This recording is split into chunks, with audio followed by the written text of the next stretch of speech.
One of the meetings that Defence Minister Linda Reynolds missed yesterday when she went to hospital was a critical one. It was a showdown meeting over our $90 billion deal with France to build 12 submarines in Australia. It was a showdown with the head of the French builder who'd flown in and was going to be told, stop stalling, hurry up, and give Australia the guarantees that these subs will be largely built here. Which reminds me one reason why this deal always stank. From the day that Prime Minister Malcolm Turnbull announced it, he was treating these submarines almost more like a local employment scheme rather than a defence one. 12 regionally superior submarines will be built here at Osborne in South Australia. Australian workers building Australian submarines with Australian steel here where we stand today for decades into the future, 50 years from now. Now that was 5 years ago, yet we still don't have an actual contract with the French to build these subs. We don't have a finished design. We have had cost blowouts. And even if work does start, we will not get the first of these subs until maybe as much as 15 years from now. And the last one, not until in more 30 or 40 years. And who knows if we'll even need manned subs by then. Joining me is Marcus Hellyer, a senior analyst with the Australian Strategic Policy Institute, and he specialises in defence capability and military technology. Marcus, thank you so much for your time. How much trouble is our submarine deal in? Well, I think despite some of the reporting that's been floating around the last couple of days, I don't think the government has any intention of cancelling this project. They've been solidly behind it consistently for the past few years. So it'd be quite remarkable if they suddenly pulled the pin on it after defending it at Senate hearings for several years. So I don't think they're seriously considering walking away from it. I do think they're trying to send some serious messages to the French government and to Naval Group, the builder. But I do agree with what you were saying before. We seem to have lost sight of the purpose of this project, which is to develop and deliver military capability. We seem to have gotten fixated on it as a work creation scheme, and it's hard to objectively assess the program in terms of the capability it's meant to be delivering if we keep fixating on jobs and local work share. That's so correct, and particularly when there's not actually, in the grand scheme of things, that many Australian jobs that we're talking about. Now, I want to pick up on something you said because I suspect you are actually absolutely correct.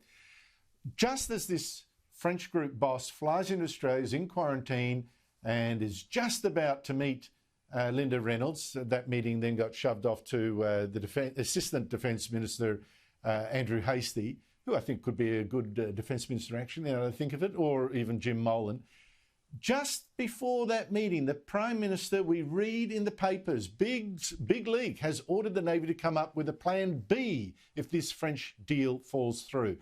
Is there really a plan B, or was this simply a little, drop to the newspapers to try to frighten the French into making concessions? Yeah, I don't think there is a really compelling Plan B at the moment. I do think the government needs to understand what those options could be. But if what you want is a highly capable conventional submarine with very long range, long endurance, can carry a lot of sensors and a lot of weapons, there's nothing like that on the market. So whoever you went with is going to have to design that essentially as a new design. So whether you went with the French or the Germans or somebody else, it was going to be a long process, it was going to cost a lot of money, and there was going to be a lot of risk in that. So not surprisingly, we're starting to see some of those risks eventuate. So if that's what the government still wants, no matter who you go with, you're going to have the same challenges. And the bottom line is that the French have a 5-year head start over anybody else. So if you were going to look at a plan B, to my mind, you're going to have to look at a slightly different capability. Now, whether that means going for a less capable submarine in terms of range and endurance, that's one approach. Another approach would be to look at completely different systems, such as long-range strike weapons, potentially bombers, autonomous systems. You know, there's a whole shopping list of combinations of capability you could look at.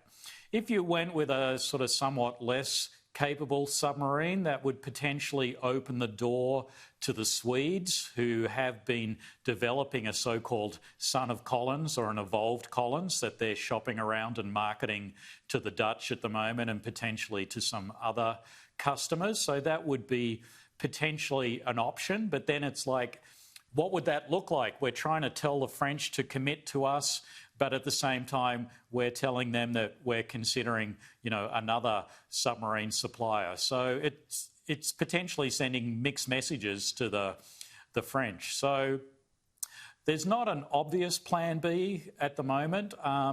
And so that's the challenge that the government is facing. If you want a plan B, then I think you need to look at quite different kinds of capabilities.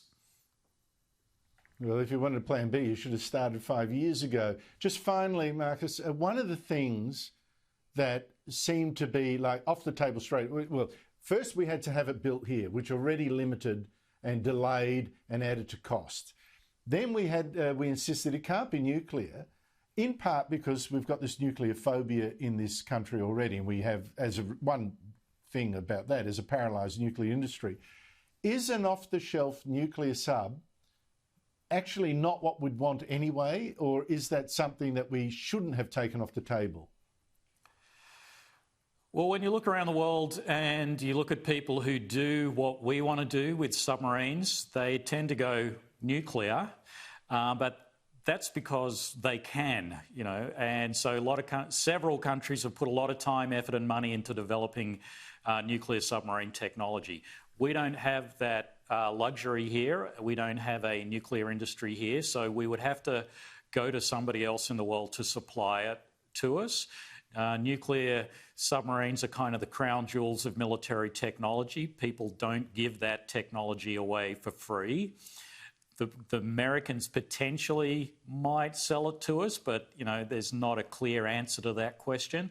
The French, you know, have their own nuclear submarines. They could potentially sell it to us, but again, that's not clear.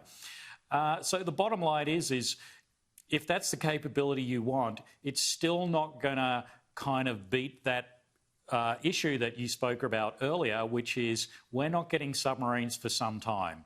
You know, and if we switch now to nuclear submarines, we're not going to get them overnight. So we've still got that issue of what do we do in the meantime?